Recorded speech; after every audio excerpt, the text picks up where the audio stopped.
Hello guys, welcome back to my channel master eyeside with my new hair style. हाँ, ये बोलने के लिए मैं बहुत पहले सोच रहा था। अब तुम लोग पहले कुछ भी कहो कि अचानक से मैंने अपना हेयर स्टाइल क्यों चेंज कर लिया, तो इसकी प्लानिंग मैं बहुत पहले से कर रहा था। पहली बात कि जब मैं वीडियो बनाने के लिए बैठता था तो गर्मी की वजह से मेरे बालों की ऐसी की तैसी हो जाती थी। वीडियो को स्टार्ट करने से लेकर उसको एंड करने तक जो मैं अपने मेहनत के पैसे नहाता हूँ ना भाई, उसका अलग एक्सपीरियंस है। इसलिए कहता हूँ सब्सक्राइब क्या करो, तुम लोगों के लिए इतनी मेहनत करता हूँ। ऊपर से बालों में डेंड्रफ अलग हो गए थे, तो मैंने सोचा कि एक ही बार में पूरे बाल ही कटा लेता हूँ। उसके बाद जब तक जाएंगे गर्मी भी कम हो जाएगी और बालों की कंडीशन भी ठीक हो जाएगी। तो ये तो हो गया मेरे बालों की बात, पर अब हम अपने वीडियो के बारे में बात करते हैं। तो आज की वीडियो में हम केंगन ओमेगा की मांगा को स्टार्ट करने वाले हैं। अब अगर तुम्हें इसके बारे में नहीं पता तो ये केंगन असुरा जो नेटफ्लिक्स में अवेलेबल है उसी की आगे की स्टोरी को कवर करती है। और अगर तुमने केंगन असुरा और बाकी की जो मूवी आई थी बाकी हानमा वर्सेस केंगन असुरा, तो तुम्हें थोड़ा बहुत केंगन असुरा के बारे में पता होगा। और अगर नहीं भी पता है तो ये थोड़ी बहुत बाकी हानमा की तरह ही एक फाइटिंग मांगा है। और कुछ लोगों का कहना है कि ये भी बाकी यूनिवर्स में ही सेट है। और मेरे को रिकमेंडेशन भी आई थी, तो मैंने सोचा कि चलो इसे स्टार्ट किया जाए। तो अगर तुमने केंगन असुरा को देखा है तो इसके ठीक 3 साल बाद की स्टोरी केंगन ओमेगा में दिखाई गई है। और इसके 300 से भी ज्यादा चैप्टर्स हैं, तो मैं ट्राई करूंगा इसे जल्द से जल्द कवर करने का। लेकिन साथ ही साथ मैं देखूंगा कि तुम लोग का रिस्पांस कैसा आता है इस वीडियो में। अगर अच्छा आया तो मैं इसके आगे की स्टोरी को कंटिन्यू करूंगा। और अगर तुम्हें इस तरह के मांगा और एनिमेशन पसंद है तो तुम मेरे वीडियो को लाइक कर सकते हो और चैनल को सब्सक्राइब कर सकते हो। मैं इस तरह के वीडियो बनाता रहता हूँ। तो बिना किसी तरीके के वीडियो को स्टार्ट करते हैं।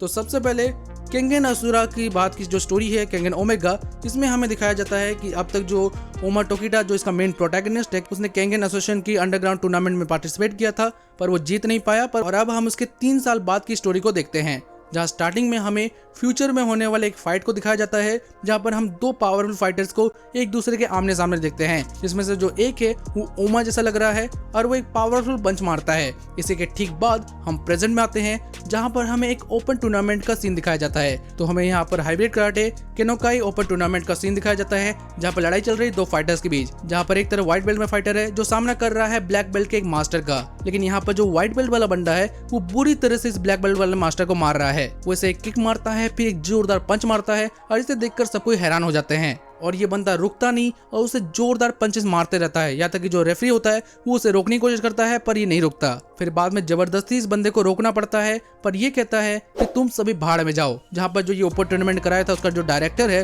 वो वहाँ पर आता है और कहता है कि तुमने जो कुछ भी अभी ये किया है ना, तुम्हें पता है इसका क्या अंजाम होगा। तो यहाँ पर ये बंदा कहता है तुम और तुम्हारा कराटे जाओ भाड़ में। तो मिले नारुशिमा कोगा से, जो 20 साल का एक लौंडा है जिसको लड़ाई करना पसंद है। फिर हमें इसे एक रेस्टोरेंट में दिखाया जाता है, जो अपने दोस्त के साथ बैठा है। इसका दोस्त कहता है तो भाई वापस से किसी दूसरे डोजो में पिटकर आ गए। तो यहाँ पर हमें पता चलता है कि कोगा दूसरे डोजो में जाकर उनके मास्टर से लड़ता है और उन्हें बुरी तरह पीटता है। क्यों? क्योंकि उसे अपनी ताकत दिखा सके। तो यहाँ पर इसका दोस्त कहता है कि भाई तुम्हें इस तरह की चीजें करना बंद करनी चाहिए। तो यहाँ पर कोगा कहता है कि उसे इस तरह से लड़ाई करना पसंद है, दूसरे से लड़कर अपनी पूरी ताकत दिखाना, जिससे वो और ज्यादा स्ट्रॉन्ग बन सके। तो यहाँ पर उसका दोस्त कहता है कि आज के टाइम में ऐसी चीजें कौन सोचता है। वायदा इनकी बातें आगे चलती है तो इसका दोस्त जो है ये इसे कहता है कि यार तुम्हें डार्क वेब के बारे में पता है? ये वही जगह है जहाँ पर दुनिया भर के वेपन्स, कई सारे क्रिमिनल एक्टिविटीज, कई सारे नशीले मेडिसिन, बहुत सारी लड़ाइयाँ, बहुत सारी चीजें दिखाई जाती हैं। यहाँ पर उसका दोस्त कहता है कि शायद यहाँ पर तुम्हें कुछ ऐसा मिलेगा जो तुम्हारे काम आ सके। तो यहाँ पर वो डार्क वेब में सर्च करने लग जाता है अंडरग्राउंड अरीना, जहाँ पर उसे बहुत सारे फाइटिंग वीडियोस मिलते हैं। यहाँ पर कोगा जो है ये सबको देखता है, लेकिन उसी वीडियो में उसे कोई जाना पहचाना चेहरा दिखता है, जिसे देखकर वो बहुत ज्यादा खुश हो जाता है और एक बहुत ही बढ़िया क्रीपी स्माइल करता है। जरा इस पैनल को देखो। यहाँ पर उसका दोस्त कहता है क्या हुआ,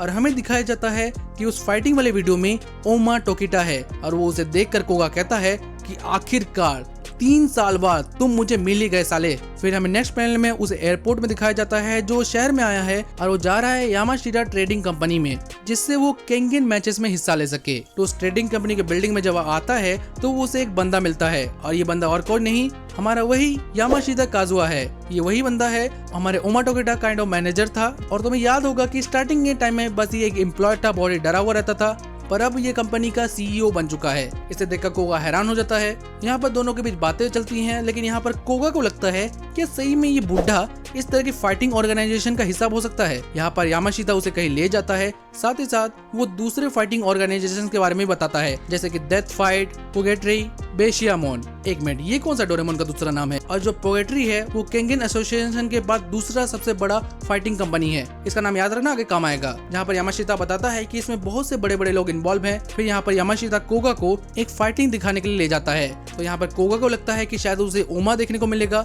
लेकिन यहाँ पर हम देख पाते हैं कि फाइटिंग होने वाली है ईमा कोस्मो और जॉनी वाटर्स के बीच। यहाँ पर कोगा जो है उस ब्लैक बंदे को देखते हुए कहता है, ये तो वही बंदा है ना? तो यहाँ पर यामाशिता कहते हैं, तो तुमने शायद इसे पहचान लिया, दूसरे रैंक का लाइट वेट 70.3 kg का अल्टीमेट फाइटर। यहाँ पर कोगा को लगता है कि एक बच्चा जैसा दिखने वाला आदमी इस ताकतवर बंदे का सामना कैसे कर पाएगा, लेकिन यहाँ पर यामाशिता कहते हैं कि इसे ध्यान से देखना, यहाँ पर जो कुछ होने वाला है तुम्हें इसे देखना चाहिए। फिर यहाँ पर लड़ाई शुरू हो जाती है। जो कोस्मो है वो जिमी को एक जोरदार पंच मारता है। जिमी काउंटर अटैक करता है, पर कोस्मो से बचकर तो एक जोरदार किक मारता है और ये एक किक के साथ वो जिमी को नॉकआउट कर देता है। ये देखकर कोगा हैरान हो जाता है कि कोस्मो ने इतनी आसानी से इसे कैसे नॉकआउट कर दिया। यहाँ पर वो कहता है कि मुझे तो कराटे आता है, पर ये तो बहुत ही अलग है, मुझे तो लगा नहीं था कि यहाँ पर ऐसा कुछ होता है। तो यहाँ पर यामाशिता कहते हैं, एग्जैक्टली, तुम यहाँ पर जहाँ पर आए हो ये सबसे अलग है, इसे तुम कोई नॉर्मल फाइटिंग ऑर्गेनाइजेशन मत समझना। यहाँ पर कदम रखने का मतलब है अपने जान को दांव पे लगाना, और अगर तुम्हें लग रहा है कि ये जगह तुम्हारे लिए ठीक नहीं है तो तुम जा सकते हो। लेकिन यहाँ पर कोगा जो है वो सीरियसली होते हुए कहता है कि मैं गिव अप नहीं करूंगा, मैं अपने सामने किसी को भी खड़ा होने नहीं दूंगा, मैं सबसे ज्यादा स्ट्रॉन्ग बनूंगा। और यहाँ पर उसकी बात सुनकर यामाशिता को ओमा की याद आ जाती है। इसके बाद यामाशिता कोस्मो से मिलता है और कोगा को भी मिलाता है। फिर हम केंगन एसोसिएशन के एक्स चेयरमैन के घर पे किसी अननोन बंदे को देखते हैं जो यहाँ पर बिन बुलाए घुस गया है, और जो हमारे केंगन एसोसिएशन का जो एक्स चेयरमैन है उनका गार्ड जो है उसे रोकने की कोशिश करता है। दोनों के बीच लड़ाई होती है, पर ये जो अननोन बंदा है ये आराम से उसके अटैक को डॉज करके उसको नीचे गिरा देता है, और उसे जब मार नहीं जाता है तो उसी टाइम पे काताहारा मिशिडो वहाँ पे आ जाते हैं। इसको देखकर ये दोनों रुक जाते हैं और ये बंदा कहता है कि इस बूढ़े की ऑरा ही अलग टाइप की है। यहाँ पर वो बंदा अपना चेहरा दिखाते हुए कहता है, मेरा नाम है गाहो रियोकी और मैं केंगन मैचेस में हिस्सा लेना चाहता हूँ। यहाँ पर काताहारा को अचानक इसका नाम सुनकर कुछ याद आता है। यहाँ पर याद आता है उसको गाहो मुकाको के बारे में, जो एक्चुअली में निको टोकिटा के मास्टर थे। और निको टोकिटा किसके मास्टर थे? हमारे ओमा टोकिटा के। अब ऐसा यहाँ माना जाता है कि जो टीचर अपने स्टूडेंट को सिखाता है तो वो उसका फर्स्ट नेम या उसका लास्ट नेम अपने स्टूडेंट को दे देता है। जैसे ओमा का जो सरनेम है टोकिटा, ये एक्चुअली में उसके मास्टर निको टोकिटा से ही आया है। साथ ही साथ वो उसके चेहरे को देखते हुए कहता है, तुम्हारा चेहरा तो यहाँ पर युका कहता है कि मेरे चेहरे से क्या प्रॉब्लम है? तो काताहारा स्माइल करते हुए कहता है, ये तो बहुत ही बढ़िया है, तुम बिल्कुल उसी की तरह दिखते हो। फिर हमें कोगा यामाशिता को खाना खाते हुए दिखाया जाता है, जहाँ पर यामाशिता ने कोगा के रहने का इंतजाम कर दिया है। फिर ये लोग आकियामा से मिलने के लिए जाते हैं। तो ये बंदी भी याद होगी जो अभी यामाशिता की सेक्रेटरी है।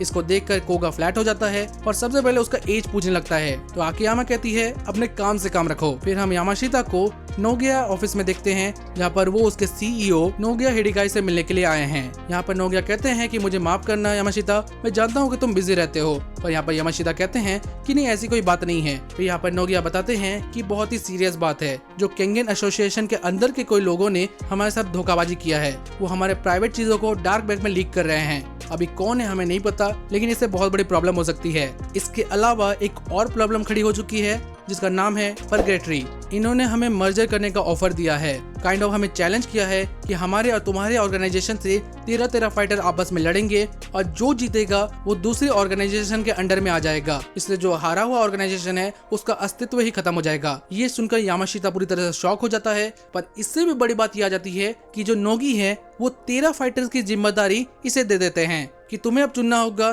कि हमारे केंगन एसोसिएशन से कौन हमें रिप्रेजेंट करेगा। और ये सुनकर तो हमारी यामाशिता और भी ज्यादा परेशान हो जाते हैं। फिर हमें प्रोगेटरी के जो रिप्रेजेंटेटिव हैं टोयोडा हिमेटोसु को दिखाया जाता है, जिनको ये मैसेज आ चुका है कि केंगन एसोसिएशन ने इनके चैलेंज को एक्सेप्ट कर लिया है। फिर हमें वापस से कोगा और आकियामा को दिखाया जाता है, जहाँ पर कोगा जो है ओमा की फोटो को निकालकर आकियामा को दिखाने जाता है, लेकिन उसी एंड टाइम पे ryuka वहाँ पर आ जाता है, ये कहते हुए यामाशिता ट्रेडिंग कंपनी यही है। लेकिन इसको देखकर क्यूगा पूरी तरह से भड़क जाता है। वो कहता है, फाइनली 3 साल के बाद तुम मुझे मिल ही गए।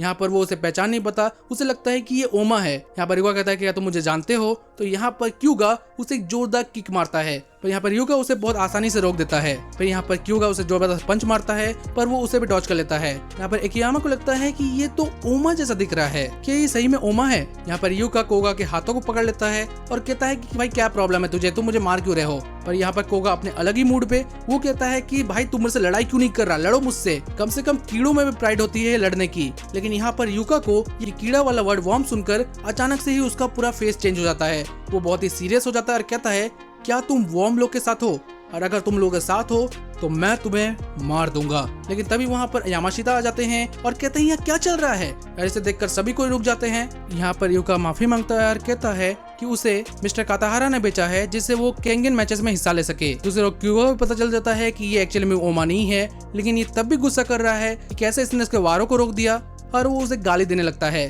पर यहाँ पर रुक अपने कान को बंद करके वहाँ से साइड होने लगता है। यहाँ पर आके यामाशिता से कहती है कि मिस्टर नोगी ने क्या कहा। यहाँ पर यामाशिता जो है वापस उसको ये बात याद आती है तो वो सीरियस होते हुए ryuga कहता है तो तुम केंगन मैचेस में हिस्सा लेना चाहते हो? तो यहाँ पर ryuga कहता है कि हाँ। तो यहाँ पर यामाशिता कहते हैं कि केंगन मैचेस में हिस्सा लेने से पहले तुम्हें अपने आप को साबित करना होगा, तुम्हें एक फाइटर का सामना करना होगा। फिर हमें एक फाइटर दिखाया जाता है जिसका नाम है यासुओकी कोकोरो, जो एक बहुत ही ताकतवर और खतरनाक फाइटर है। और यामाशिता कहते हैं कि अगर तुमने इस फाइटर को हरा दिया तो तुम केंगन मैचेस में हिस्सा ले सकते हो। फिर हमें कोगा को दिखाया जाता है जो रास्ते में बड़ा गुस्से में कहता है कि ये बंदा वो बंदा नहीं है जिसे मैं ढूंढ रहा था, लेकिन फिर भी इसने मेरे हमलों को रोक दिया। वो साला फिर से अगर मेरे सामने आया तो मैं उसे छोड़ूंगा नहीं। और जैसे ही यहाँ कोगा घर आता है तो वो घर में ryuga को देख पाता है। उसे देखकर वो गुस्सा हो जाता है और कहता है कि तुम यहाँ पर क्या कर रहे हो? तो हमें पता चलता है कि यामाशिता ने ryuga को यही रहने का इंतजाम कर दिया है। जिसे देखकर कोगा बड़ा ही गुस्सा हो जाता है कि इसे इसके साथ रहना होगा। यहाँ पर कोगा ryuga को कहता है कि हम दोनों साथ में रह रहे हैं पर इसका मतलब ये नहीं कि हम लोग दोस्त हो गए। तो यहाँ पर ryuga कहता है कि क्या तुम्हारा स्क्रू ढीला है? यहाँ पर कोगा कहता है कि वो भी यहाँ पर फाइटर बनने के लिए आया है और वो एक दिन उसे सरपास करके रहेगा। तो यहाँ पर ryuga जो है उसके कंधे में हाथ रखते हुए कहता है आई नो कि तुम वीक हो, तुम्हें अपने फाइटर बनने पर गिव अप कर देना चाहिए। ये सुनकर कोगा पूरा गुस्सा हो जाता है और उसे बात याद आती है कि कई साल पहले उसके साथ जो दोस्त थे उसको एक अननोन बंदे ने पीटा था। वो बंदा और कोई नहीं ओमा था और उसने उसे वीक कहा था, जिसकी वजह से कोगा को ओमा से लड़ाई करनी है और उसे हराना है। पर यहाँ पर कोगा अपने गुस्से को काबू करके वहाँ से निकल जाता है। दूसरी ओर हमें यामाशिता को माउंटेन्स में दिखाया जाता है जो इसी के ग्रेव में आकर वहाँ पर फ्लावर का एक गुलदस्ता रखते हैं। फिर हम एक बार का सीन देखते हैं जहाँ पर पार्टी चल रही है और कोई बंदा एक बोतल कैप में छेद कर देता है। हम यहाँ पर उसी फाइटर को देखते हैं जिसको यामाशिता ने ryuga के लिए लड़ने के लिए चुना है। उस बंदे को अचानक से किसी का फोन आता है और वो बाहर आकर देखता है और उसे लगता है उसको उन्हीं दो लोगों ने शायद फोन किया होगा जो उसे लड़कर पिट चुके थे। शायद वो वापस उसे लड़ने के लिए आए हैं। लेकिन यहाँ पर वो देखता है कि उसके सामने वो बंदा आता है पर ये तो कोई दूसरा फाइटर है। और हम देखते हैं कोगा को जो यहाँ पर इसे लड़कर साबित करना चाहता है कि वो ryuga से ज्यादा काबिल है और वो केंगन एसोसिएशन का पार्ट बनने के लिए रेडी है। और यहीं पर ये पार्ट खत्म हो जाता है। तो गाइस ये था केंगन ओमेगा का पहला पार्ट। और अगर तुम्हें पार्ट बढ़िया लगा है तो तुम मुझे कमेंट सेक्शन में बता सकते हो और कमेंट करके बताना कि क्या तुम्हें इसका पार्ट 2 चाहिए कि नहीं। और अगर बहुत ही बढ़िया लगा है तो चैनल को सब्सक्राइब कर लो। मैं मिलता हूँ तुम्हें किसी अगले वीडियो में, तब तक के लिए बाय।